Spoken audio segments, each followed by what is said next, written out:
There are many other methods to get this trick done. This is a pretty simple one. It doesn't take a lot of practice. You have to be a little bold and not afraid to try it though. But once you get it mastered, it looks really amazing and it blows people's minds. You ask the spectator to select any card and they can sign the card. Now, it doesn't matter if you see the card. That's not one of those tricks where you can't know what card they picked.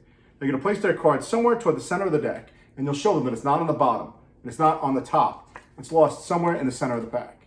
But if you give the deck just a little shake, their card jumps right back to the top of the deck. You're going to place their card again somewhere toward the center, let's say about there. Push it all the way in, you give the deck a little shake, and their card jumps right back to the top. Now you'll cut the deck somewhere in the middle and you'll ask them to place their card. They can do it. They're going to place their card right in the center of the deck. Put the rest of the cards on top. You have a few cuts because you want to get their card nice and lost somewhere in the middle. Now you're going to tell them that you're going to use your mouth to find their card. So you're going to ask them to count to 10. And as they count to 10, you're going to find their card in your mouth. So you'll tell them, go ahead, you start counting. I'm going to try to find your card. Go.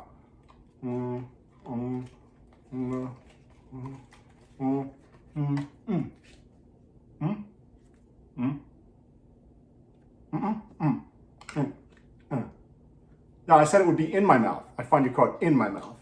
And there is your card. Now, you might have caught the moves while I was doing it, but that's because it's on video. Don't worry too much about that. When you're live in person, there's so much more misdirection and there's more conversation going on. They'll probably never even look at your hands while you're doing the move because it's not when the move should be happening. I had them select a card, they signed it, and then I placed it in what I said was the center of the deck. But what I'm actually doing is I'm tilting one card up. Got a little pinky break there. So from the front, when I put this card into the second position, like that, from the front, it looks like it's going into the center of the pack. Now first, I'll push a few cards out like I made a mistake, like I missed the card. So from the front, it looks like I'm gonna place it right into the center of the deck, and then I just place it like that, and now it's in the second position. And then I'll say, look, I'll show you it's not on the bottom, and it's not on the top of the deck. Now, while I'm showing this card, which is not their card, and they're looking at this card, I'm pushing the second card over, and pulling back to get a pinky break underneath it. Should look like this. The top card, not your card, I'm gonna place it right back on top. Now I have a pinky break. So now I can shake the cards and I'm just gonna do a double turnover. Now, however you do it, right? Some people have fancy moves, they like to spin it around. However you do it, doesn't matter, but you wanna show that card is their card now. Of course, I have two cards now because I'm doing a double turnover. I'm gonna place that card right back. I'm gonna put their card, of course not their card now, somewhere in the center, they think it's their card.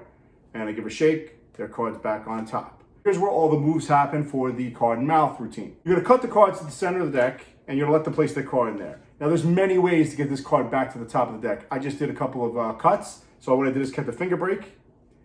As I put the rest of the cards on top, I just kept my pinky there. So I put my pinky there and I cover it. So I still have a break there. And I just cut cards until I get to that break. And then I put it right back. So now their card is on top of the deck. As I'm talking, I'm gonna flip the cards over and I'm gonna tell them, I'm gonna ask you to count to 10, and when I get to 10, your card is gonna be in my mouth. I'm actually doing all the moves while I'm saying that. At first it feels a little awkward, but you'll see that once you do it a few times, no one's ever looking for a move while you're doing the move. You're gonna put your index finger across the bottom of the deck so that when you push these cards forward, you're gonna bend the bottom card up like that. So from the front, it's gonna look like this. I'm gonna ask you to count to 10, and I lean forward, and as I lean forward, I've already bent this card up. Now with my thumb, I'm gonna push so I can bend, crinkle my fingers and put it underneath the deck and then hold it with my thumb. Now don't worry about the sound the card makes while you're folding because you're talking while you're doing this and you're playing with the cards so they're making some noise anyway. So the full move should look like this. I'm gonna ask you to count to 10 and when you get to 10, I'm gonna have your card in my mouth. Now I've got it all set, I've got that card right there. So when I put the cards into my mouth to look for the cards, I'm just gonna pop this one right into my mouth and then I'm gonna search through the cards. I'm gonna pick a random card on purpose. They're gonna think I messed up, and then I'm gonna reveal the real card. So once you get to the point where the card is in your mouth, you got a fake card there, the trick is over, have fun with it, go nice and slow.